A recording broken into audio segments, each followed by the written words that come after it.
You woke up this morning inside a machine so advanced it took humanity 3,000 years to rebuild it. Running water, sewage systems, organized labor, professional armies, a middle class, people who complained about the cost of bread. This is one day on Earth around 1000 BC, and it will make the ancient world feel uncomfortably familiar, then shatter that comfort completely. Most people picture the ancient world as primitive, mud, grunting, torchlight. But what archaeology has reconstructed over the last century tells a radically different story. From the markets of Babylon to the harbour towns of Phoenicia to the sprawling administrative cities of Zhou dynasty China, the world of 1000 BC was not stumbling towards civilization, it was already running it. What actually separated their daily life from yours isn't what you think. And by the end of this video, you won't be able to look at your morning routine the same way again. Every detail here is drawn from archaeology, recovered texts, and material analysis. Let's go back. The sun comes up. You are a city dweller, because in 1000 BC, cities are not new. They are old. Some of them are hundreds of years old. You live in Babylon, or in Thebes, or along the Yellow River, in a town whose name has been swallowed by time. But the structure of your morning is shockingly recognizable. You wake before dawn, not because you chose to, because your city is already loud. Here is the first thing historians get wrong about ancient cities. They assume silence. But urban noise pollution is ancient. The Mesopotamian city of Nippur, from documents recovered on clay tablets, shows evidence of organized night watch patrols, specifically to manage the chaos of pre-dawn market traders setting up stalls. The markets had to begin before sunrise, because by mid-morning, the heat made prolonged outdoor commerce brutal. So the city's working class was effectively operating on a schedule that began in darkness and peaked around what we'd call 8 a.m. They weren't early risers by preference, they were early risers by economic necessity. The same reason bakers still clock in at 3 a.m. today. Therefore, your morning is not quiet contemplation, it is noise, smell, and movement, before the sky has fully decided what color it wants to be. But here is where your assumptions about ancient diet are about to collapse. You eat breakfast, and what's on the table is not what Hollywood trained you to picture. No roasted haunch of mystery meat, no goblet of wine at dawn. That's a medieval trope applied to every historical era by lazy filmmakers. What you actually eat, if you are a city worker in the ancient Near East circa 1000 BC, is bread, beer, and onions. That sounds almost comedic. But the beer is critical, and not for the reason you think. Ancient beer, Mesopotamian kash, Egyptian heket, was low in alcohol, high in calories, and crucially, it was safe to drink in a way that river water frequently was not. The fermentation process killed pathogens. Beer wasn't a vice, it was infrastructure. It was how a civilization kept its labor force alive and working without understanding the germ theory of disease. The ancient Egyptians literally paid their pyramid workers in bread and beer. We have the administrative records. Roughly 10 loaves of bread and a fixed volume of beer per day per worker, adjusted by rank. But, and this is the part that reframes everything, those workers weren't slaves. The myth of the whip-driven slave workforce building the pyramids has been officially dismantled by excavation of the workers' village at Giza. The labourers were organised into named work gangs, with titles like Friends of Khufu and Drunkards of Menkora. They received medical care.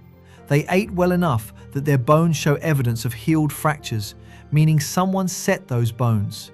Someone thought they were worth saving. These were respected, skilled workers, and they knew it. So your breakfast of bread and beer places you not at the bottom of civilization, but squarely within its organized, administered, surprisingly humane center. That alone reshapes the entire morning. But what happens when you leave the house is something most history books don't even try to reconstruct. You walk to work. And the street you walk through is a story in itself. By 1000 BC, urban planning is not an idea, it is a bureaucratic reality. The Indus Valley cities of Mohenjo-daro and Harappa, though fading by this point, had already demonstrated something that Greek and Roman cities would only achieve centuries later: a grid street system with standardized brick sizes and fass. This is the part that still stuns archaeologists: a city-wide sewage network. Covered drains ran beneath the streets, individual homes connected to them. Waste flowed out of the city through engineered channels. Mohenjo-daro had more functional indoor plumbing as a percentage of its buildings than London did in 1800 AD. Read that again. A city in the ancient world was more sanitary by some infrastructure metrics than Victorian London. The Industrial Revolution did not lift humanity out of filth. In some ways, it temporarily plunged it back in. Therefore, the street you walk through in 1000 BC, if you are fortunate enough to live in one of the world's more sophisticated urban centres, is not a river of mud. It has channels. It has drainage. It may even have flagstones worn smooth by 1,000 years of feet before yours. You get to work, and here the day diverges dramatically depending on who you are. Because 1000 BC is not a classless world. It is, in some ways, more stratified than modern life. But it is also more communal in ways that would unnerve a contemporary person. If you are a merchant, and by 1000 BC the merchant class is ancient, established, and legally protected, you operate inside a system of contract law that would be recognizable to a paralegal today. Mesopotamian merchants used standardized clay tablet contracts for loans, partnerships, and trade disputes as far back as 2000 BC. By 1000 BC, commercial law has had 1,000 years to develop teeth. Loans carried interest. Defaulting had consequences. There were professional scribes whose entire job was to witness and record commercial transactions.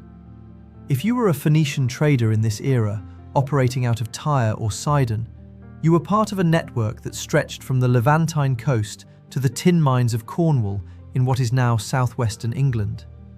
Tin and copper were the oil and rare earth metals of the Bronze and early Iron Age, and Phoenician merchants were moving them across thousands of miles of open ocean, using celestial navigation, reading stars from the deck of a ship, in an era when most European populations had never seen a wheeled cart.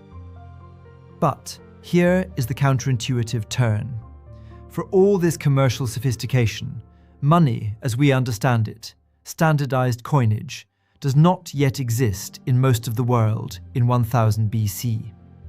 Coinage is generally considered to have emerged in Lydia, in what is now Western Turkey, around the 7th century BC. That's 300 years away from where we're standing.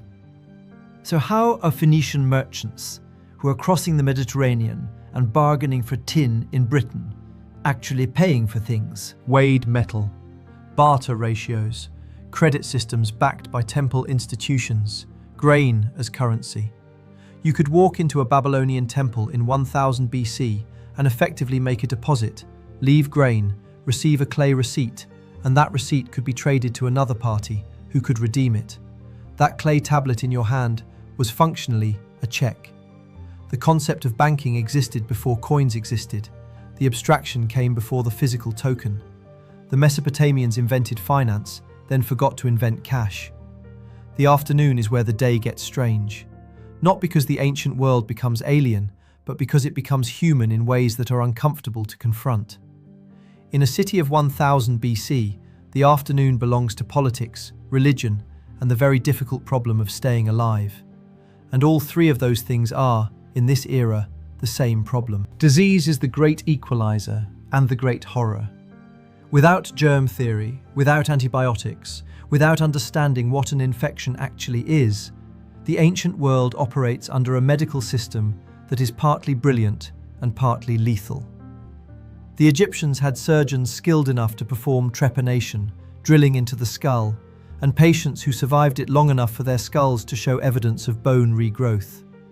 The Edwin Smith papyrus, dating to around 1600 BC, but likely copying older material, describes 48 surgical cases with a clinical detachment that reads like a modern emergency room protocol.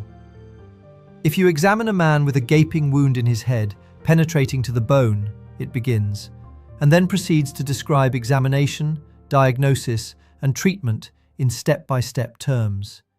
It even uses the word brain, the first known use of that word in any recorded human language. But, and this is the collision that defines daily medicine in 1000 BC, that same Egyptian physician who would clinically examine your skull fracture might, the following morning, prescribe an incantation to drive out the demon causing your fever. Because both were real to him. The clinical and the spiritual were not in conflict. They were parallel operating systems running simultaneously in the same mind. One treated what could be seen and touched. The other addressed what could not. The ancient doctor was not stupid. He was working with the tools his world had given him, and some of those tools were extraordinary, and some of them killed people. Therefore, when you feel sick on this afternoon in 1000 BC, you don't choose between a doctor and a priest.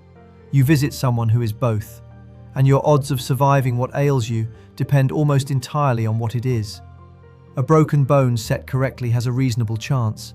A bacterial infection in the wrong place is a death sentence decorated with prayers.